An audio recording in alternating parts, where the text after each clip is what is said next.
ముందు బ్రీఫ్గా మళ్ళీ మోడీ మ్యాజిక్ రిపీట్ కాబోతుందని దాదాపు మెజార్టీ సంస్థలు ఎన్డీఏ రాబోతుందని చెప్పారు నాగేశ్వర్ గారు. దానిపై మీ కామెంట్ ఏంటి? అంటే ఒకటి రిపీట్ కావడం ఒకటే కాదు.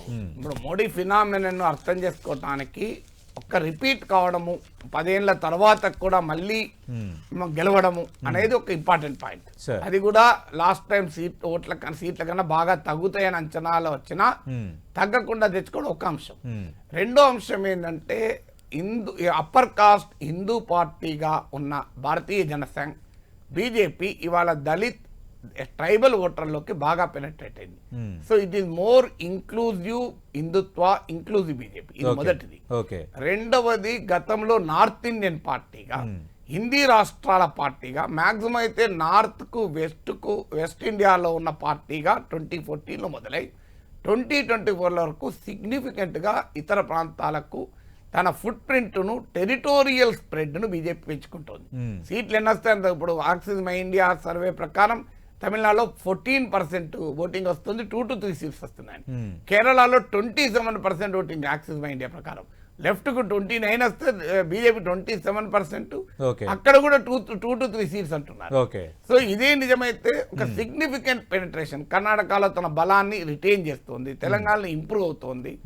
సో అందువల్ల BJP north India west India party Hindi రాష్ట్రాల పార్టీ కాదు, ఇతర ప్రాంతాలకు కూడా విస్తరించింది. మూడవది హిందీ భాష మాట్లాడే పార్టీగా ఉన్నటువంటి బీజేపీ ఇవాళ non Hindi speaking states Bengali, Odia, Telugu, మీకు కన్నడ మొదటి నుంచి కూడా ఉంది.